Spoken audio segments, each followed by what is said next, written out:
I am the grad director in, we'll call it the Department of Communication just for the heck of it, but it was just reorganized out of the combination department, so it's not official yet. It's still called the Department of Culture and Communication.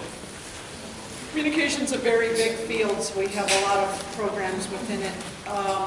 But our PhD program is Communication, Culture, and Media, which is a media studies degree that includes critical cultural studies in particular. I'll tell you a couple things. How many of you went to a public institution for undergrad? Okay. A couple things you'll notice when maybe I'm guessing no one's addressed this issue. A couple things you might notice is that Drexel, being a private school, students have kind of a different attitude in courses than you might expect. I'm not trying to say they're entitled. In fact, Drexel students tend to be very hardworking because this school is not a party school. It doesn't have that kind of reputation. Students know the homework is really intense. Students are interested in the co-ops and the work. But at the same time, the class sizes are small and you get a lot of emails. You do a lot of work with the students. Be sure and use your faculty advisor and graduate director and the other faculty around you for advice when you have problems with students, because one thing we often do is act in loco parentis, in place of parents as a university. And in fact, I had a graduate advisor who said we actually act in the place of loco parents. So sometimes you have kind of crazy parents and kids with problems. It's not your job to counsel them, but it's your job to figure out how to get them into the right position and get the right kind of help. So take advantage of those kind of things. That's all I guess I want to say. Feel free to ask me questions about specific stuff, if you will. Right. Hello, everybody. Daniel Korschun is my name. I'm in LeBeau in the business school. I know there aren't any business people here, but Alexis figured I could share a few thoughts, and hopefully maybe you can, it might be helpful. I have a new theory in the past year or so that there's no such thing as teaching, that we can't really teach anything, or at least I can't really teach anything. So what I try to do is just try to get people jazzed up and get people excited to learn the material on their own. Because I don't think, you explain stuff to people over and over, and it just doesn't get through until they, think about yourself, when did you learn the most about things? You learn when you learn, not when somebody teaches you things, but when you go out and you go home and you practice things, and you say, I have to figure this out, I gotta figure it out. But not everyone that's going to go into the classes that you'll be teaching will be naturally inclined to do that. And a big part of our job is to get that excitement going and getting people to understand, to make those connections between what they're doing in the classroom and what they're going to end up doing in their co-op, and what they're going to be doing in their careers afterwards, or what have you. I have a very simple formula for how I do this based on what I've found that most students want. Most students I've come across want three things. They want clarity, which means that anytime that I explain something or go through materials, get people started on things, that I'm as clear as I can possibly be. Now that doesn't necessarily mean just that I'm trying to try to give a clear lesson. What it means is I'm very clear in my mind where I think the student, when they walk in the door, what they know and what they think they know. And then when they walk out the door that day, I have written down not only what I think they know when they walk in, but what I want them to kind of feel or understand or be excited about at the end of the day. So for example, I say, we do a thing on pricing. Say, most people, they walk in the door and they think, well, the best way to sell a lot of stuff is to look at the competition, find out what their price is, and if they're priced at $1, I price at 98 cents. And if I do that, I'm going to kill everybody. I'm going to sell like crazy, right? It's not, then what I do in the class is I know that I know where I want to get them. So now I challenge those assumptions. I keep asking them questions. I pepper them with questions. over and over about, well, what if this is the case? What if that's the case? And eventually they start thinking, you know, maybe that pricing thing isn't the way to go. Maybe there's another way. Then I can start to introduce the fact that you can add services and actually charge a higher price, charge $1.10 for the same product, but you have some kind of extra services. If you want to find out more, take my class. That's clarity. Knowing where I want them to go. Second one, consistency. Right? Students can't stand it when they're not sure what's going to happen next in the course. So it's very important to have things laid out as best you can early on, and to make sure that people have an idea when they're taking an exam what they're going to be expecting. So usually, like I'll say before an exam, here's an example of someone who answered a question really well. Here's a terrific essay, and here's one that wasn't so well, and then we'll go and point out like where the good stuff is and where the bad stuff is. But that kind of consistency in presentation, and I think is really important to students, and it makes them feel comfortable. It makes them feel like when they're at the end that they've been treated fairly. And that brings me to the third C. So we've got clarity, consistency, and the last one is caring. Students like to feel that you care about them as people, not just as in the class.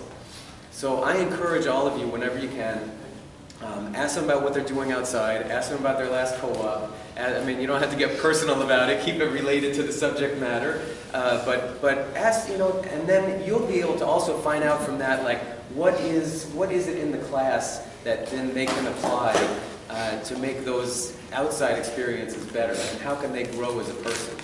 And when they see that, they will work hard for you, and they'll want to, I mean, you're in a position now where these students are automatically they look up to you, all right, and they see you as a different level from them, as like a higher level from them. So they arrive with that.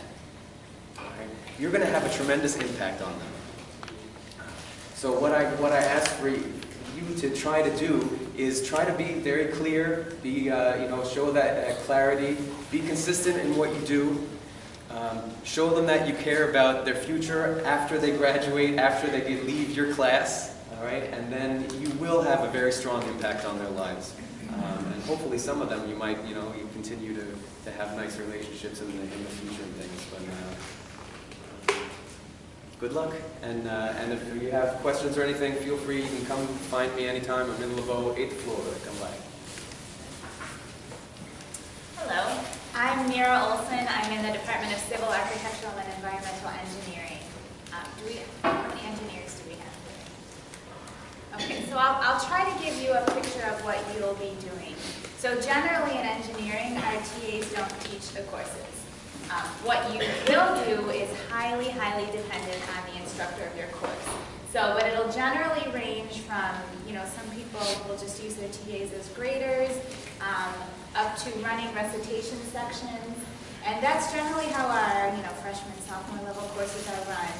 There are some courses at the upper level, third year to fourth year they might have new designs. Some people are doing flipped classrooms where the students are watching short modules at home or listening to mini lectures, and then class time is used for group work or problem solving. And in that case, often the TA is used differently. So when I did a course like this, the TA and I work a lot outside of class on developing these problems. So it'll sort of vary, but generally you're going to be in charge of coming up with either leading recitation sections for problems or, having office hours. You'll probably all have office hours for answering questions on their homework. And a lot of the courses in engineering are going to be problem-based, so you'll have a lot of problems. So my recommendation for you when you're doing that is to actually go through and solve them yourself. It's one thing to just follow along the solution, but you can run into the same problems that they're going to run into if you actually go through and figure them out. And you'll have, again, it's going to be instructor dependent whether they give you the problems and say, you come up with a solution. Some instructors will give you the solution. I will warn you that often the answers in the back of the books are wrong. So they'll say, this is the course textbook, this is the solution manual, and like half the solutions are going to be wrong. So really go through the solutions on your own. Some instructors might ask you to show up for class so that you follow along with what they're doing. Some may not. That's going to be more likely in a class where there's a lot of problem solving in class, as opposed to traditional lectures. But again, it'll sort of vary. For office hours, I think this was alluded to before, you can set the tone for how the students can come to ask you problems. So what I generally hate is, when a student comes in and is like, I don't get it. Well, what don't you get? Where did you? So you can set the tone for, I'm totally open for your questions, but please come in and show me what you've done, where you're getting stuck, your ideas to go forth. It's just more productive for everyone that's there. So you can help set that tone when you're starting as you go through. I'll say the one exception for where you're not doing the instruction is that in engineering we have a freshman design TA-ship, and that would not be for any of you. So this is a TA-ship for students who are past their candidacy. So it's upper level graduate students. And these are for people who really like the TA and who think they might want to teach. Our freshmen here take a full year, so a three-quarter sequence in freshman design. And in those classes, there's a TA and an instructor assigned for each one. And in those, often the TA will teach the class. We'll deliver the lectures and then the labs.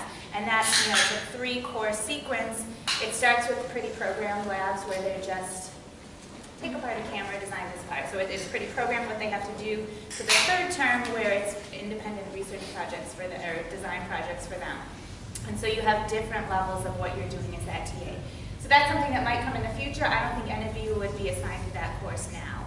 So I'll leave it at that, and if you have questions, we'll open it up to that. Hi, my name is Laura Duwel. I'm from biology. How many of you have actually been in front of a classroom before? Oh, surprisingly a large number of you. So for those of you that haven't, sometimes I think that is the first hurdle to get over, of recognizing that you are on the other side. And I always try to instill in TAs the fact that you oftentimes are the front line. I know that the courses vary widely. Some of you will be in recitation, some of you will be in labs, some of you may actually be in a course. And many of the courses that we have in biology, you're part of a team with a large number of TAs, and there's an instructor in charge. And so trying to make you realize that you often are their comfort zone in a way that we may not be.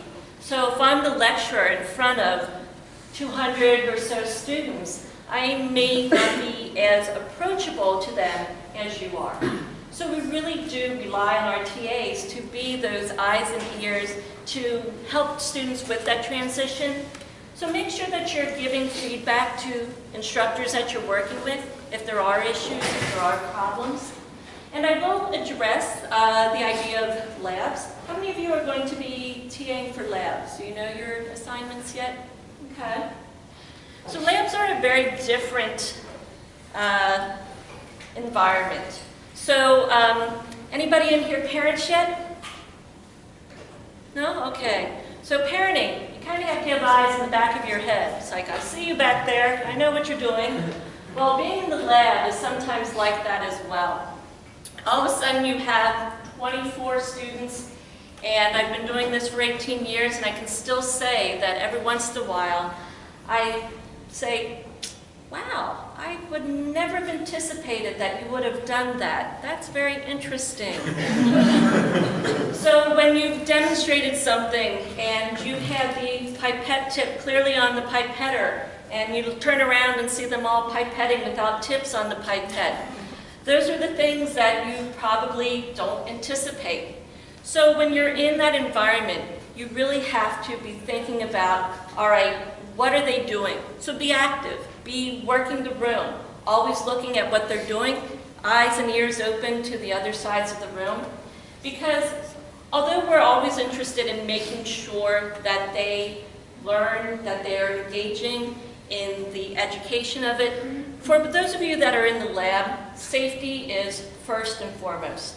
It is actually a challenge to make sure that all of them are on task and doing what they need to do. So just remember, you're in charge. You may not have been in that position for those of you that haven't been in a classroom, but even more so than a dry classroom, the wet labs, you really do have to make sure that you're connecting with them, everybody's staying on task, So just be comfortable with them, enjoy them. Labs can be a lot of fun, a lot more relaxed in some cases than the recitations and lectures. But the challenges of actually keeping everybody safe and on task. But again, the front line, if you start to see things, discuss those with the instructors. If you're in the large classroom environments where they see you in a smaller section, which is a very different environment than the large classroom. But most of all, just have fun in the sense of it's a great process to be engaged with them. And so I wish you well for this year, and I'm happy to answer questions as well. Hi, I'm Daniel King in the chemistry department. So they've said everything that I was going to say. That's why we strategically make sure that we jockey for position so Dan's last. So let me kind of add some qualifiers to what they've said. So the courses that our graduate students teach in the chemistry department are typically recitations and labs, so we don't have any the graduate students doing lecture courses, which means there's going to be a faculty member in charge of the course. So one of the advantages that gives for you is that the policies are not yours, so you can pass that off, pass the blame off to the faculty member. Oh, you know, I understand that, you know, we can't accept this late lab report. If it was my choice, I would do that, but according to the instructor. But, you know, honestly, what you have to do is you have to bridge that divide. So you are, you know, for the first time, you are the instructor. So you are the faculty. And you're going to want to kind of connect with the students. You want to be careful about how you connect with the students. For many of you, you're going to want to try and be their friend and give them your cell phone number and so they can text you if they have questions at all hours. Don't do that. Because they will text you at all hours. And then they will expect you to respond at all hours. So we, you know, even as faculty have been in situations where we'll get a series of emails that start at like 1 a.m. and get increasingly more annoyed. You know, as if they were expecting us to be up at 1 answering emails for students. But the first time that you do that, because you may actually end up being up and online at 1 a.m. when you get that first message, really try hard to not respond to that, unless it's an absolute emergency and someone is dying. Because once you respond to that first email at, you know, late night, the students are going to expect that you're available at that time to respond to them. So I'm now at the point where I may see things really late, but I just wait until the next morning and then answer that. You know, it's very rare that those kind of situations that email has to be answered at 1 a.m. They're just sending it because they happen to be up at that time. But also, once you start exchanging, you know, things like your cell phone number so they can text you, then you're starting to be more like a peer and less like an instructor. And it's very important, especially as you're starting out, that you establish those lines clearly. That you are the instructor, so you cannot break rules for them. So you cannot change course policy for them because you are the instructor for the course. It will also help you establish a good classroom environment. So, because there are going to be times when the students are going to be loud and they're not going to be paying attention, they're not going to be behaving well.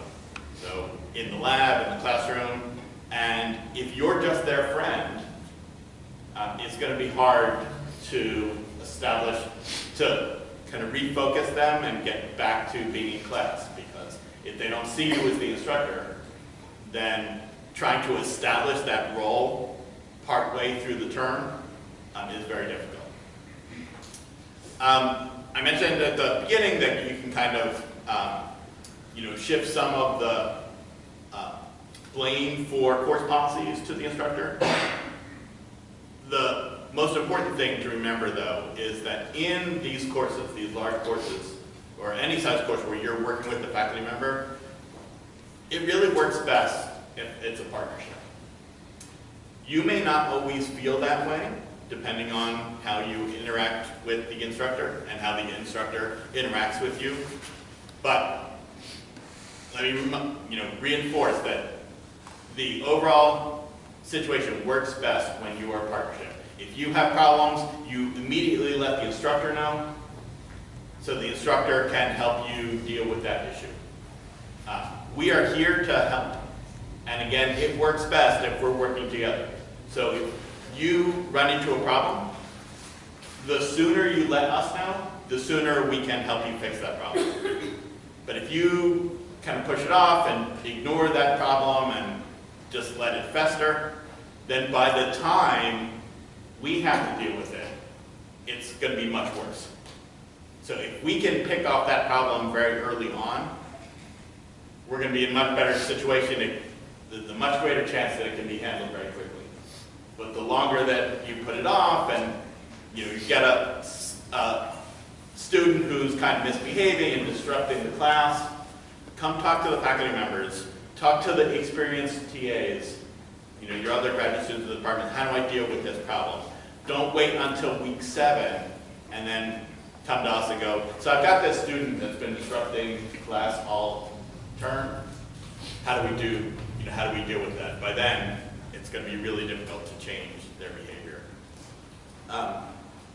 And the partnership works, is ideal in the classroom.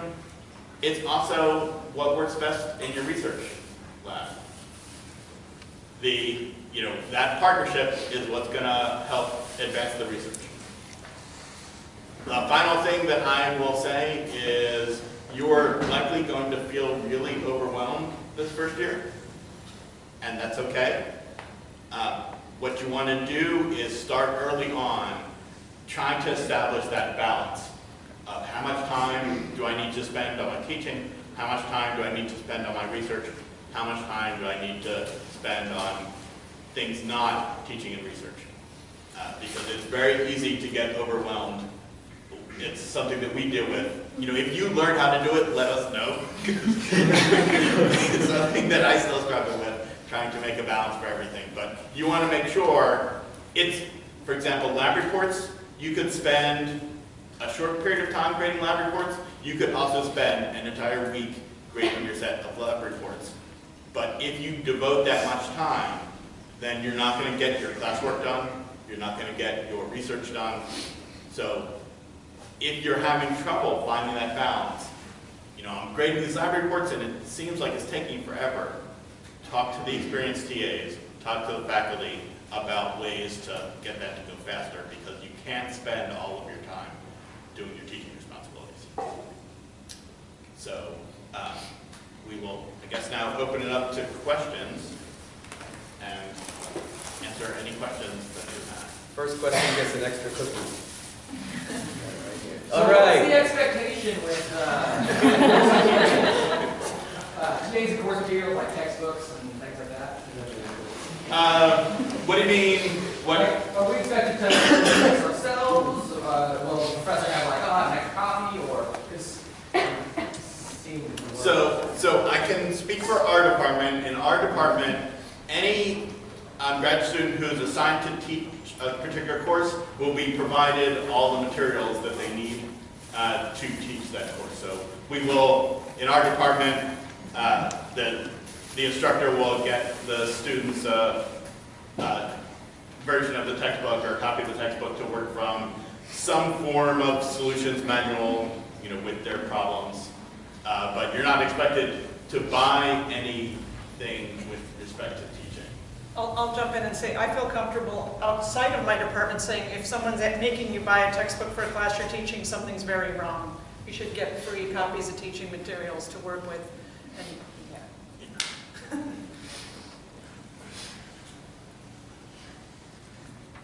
I've got an apple. I was going to say, yeah, it's very, I've got an apple and sour cream and See, now you onions. just incentivized everyone else. I have a question. I don't need an apple. We heard from the students what they think makes a TA a good TA. What from professors would make a TA a good TA in your eyes? Believe it or not, fulfilling the basic responsibilities, like coming to every class and having done the readings that the students are also doing, so that when there's a discussion question, right? I will tell you that one year I had a huge family crisis, and my first year TA actually had to teach a whole week of my classes. And we had to negotiate that, right? I could have had a faculty member come and step in, and she said, no, I want to try it, right? So I also want to say that, you know, if someone tells you to do that and that's not in the department's official thing, work it out with the teaching professor. But like those little things will happen. One thing that I don't like is if a TA doesn't have a sense of humor and gives students a break a little bit and themselves a break a little bit. That's always something that, I remember one thing about my first TA-ship, I thought it was crucially important to get through every last bit of the material and get it into their heads, you know. And I was way too intense, and the students were way too freaked out, you know. So you gotta take it easy when you can't do something perfectly really well the first time. That's another thing. One thing that Daniel touched on, which I think is really true too, from the professor perspective, being reliable is obviously important, but you all will be anyway. But the other one is bringing any problems in a really timely way to the professor. So keep them informed of what's going on in the class as much as you can. All right, I don't think there's any professor that you'll be working with that will be disappointed if you come to them with some problem that you're encountering, whether you're having difficulty or not. They'll probably be flattered that you're asking them for advice on it. They'll certainly be happy that you're informing them because they want, you know, you're kind of like the eyes and ears of the professors in a lot of ways, as others have said. And the final thing I think is that it'll just help you tackle some of those things early on. So that for sure I think is a great thing for everybody. It's better for the students too, but the professors will appreciate that a lot. Yeah, I'll reiterate the feedback. I always love hearing, no one got problem number 2. Everyone had to come in, because then I'm like, oh, I probably didn't explain that very well. So anything that you see that we don't see, just because they come in and ask you questions on things, please tell us. And also feedback from what you're doing. If it took you like 15 hours to grade this one thing, where I thought it was going to take you 5, that's something that I should know, because maybe we'll adjust, you know, how carefully you're going, or, you know, those types of things. So just feedback on what you're doing for the students and what you're spending your time doing. My biggest things I'm looking for are preparedness and enthusiasm. I deal with a lot of labs, so for me it's crucial that students, the TAs, are safe practices so that they know what's going on, so that students will forgive a lot. If you don't know something, say, I don't know, but I'm happy to find out for you. What students don't like and what I don't like is when you're not prepared to do your part. And the second is the enthusiasm. I think that goes such a long way that if you show your enthusiasm for the course, for the material, students are going to naturally pick up on that. And that's going to make things go so much easier when it's tough, when it's hard, when they've just had the exam and the average was not what they saw in high school. If you're in a freshman course, they're going to appreciate that you're engaged with them and that you kind of give them, let's get back in there kind of attitude. So I think those two things go a long way with students and with the instructors. Yeah, and I mean, I've touched on this and they all have said the same thing, but communication really is the most important thing. Both letting us know when there are issues, when you notice something, if there's a mistake in something, let us know. If there's a problem with something, if students are not understanding anything, one of the situations that we hate to be in is when we get complaints that we were totally unaware of. So, you know, someone goes above us and then that comes back down to us. Hey, we're hearing from the students that this exam was totally unfair. Okay, I had no idea that they felt that way because they won't come to us. But they were telling the TAs, and the TAs never mentioned it. Anyway. I just thought of one little thing too. Personality. Okay, how do I put it?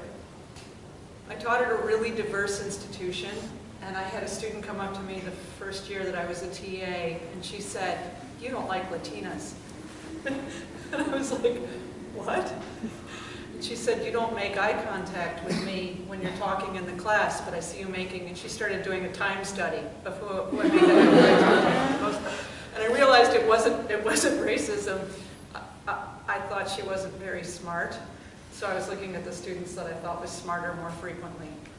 So pay attention to yourself when you're doing that. Whatever your own kind of prejudice, if you will, that's a mean word, but we all have these tendencies to think this way or that way, or maybe we have a tendency to look more directly in the eye with someone who's of the same socioeconomic background, the same racial background as us, or whatever. Try to be as even-keeled as possible. Give everybody the same amount of eye contact. Try to really hide your feelings if you hate a student. Just smile and listen to them like every word is a pearl of wisdom that you want to capture. Work on that. That's one thing that it takes a while to develop a poker face for teaching, and makes you a better human being, actually. So we heard reliability mentioned a couple times as a key, really important feature. So part of that is making sure you go to class on time, and if you're proctoring an exam, that you show up on time and you fulfill all those responsibilities. The other aspect of that is that when something happens and you can't be there, that you let the instructor know. My recommendation is set up a buddy system with someone else who's teaching the course, who, if for some reason your car breaks down, your train breaks down, whatever, and you've got a personal emergency, you can't make it to your responsibility, that there's someone else you can call to let them know, hey, I'm not going to make it into class, can you cover for me, or can you talk, let someone know that I'm not going to be there, I'll be there a few minutes late.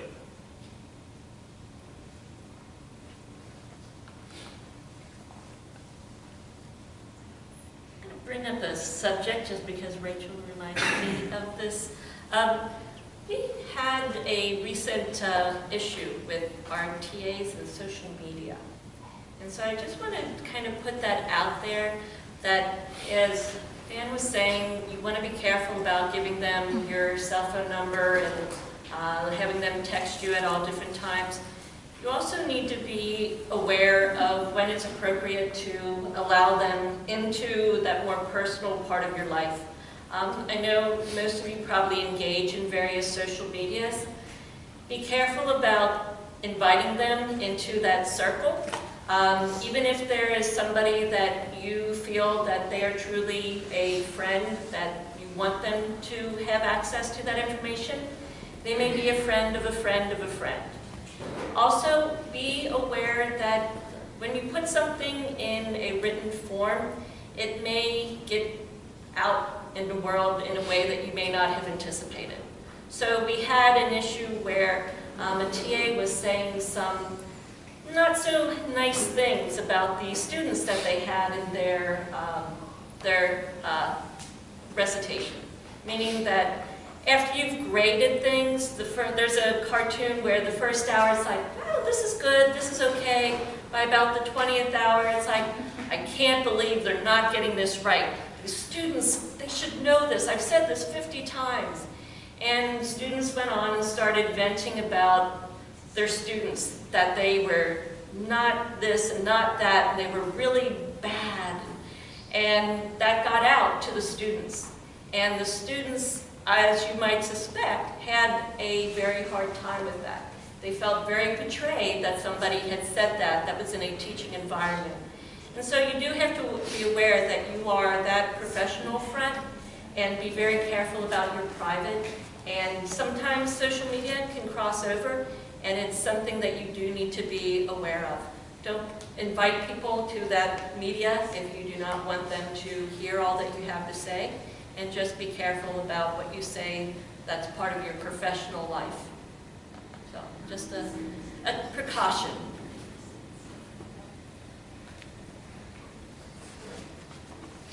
Did you guys talk about plagiarism earlier?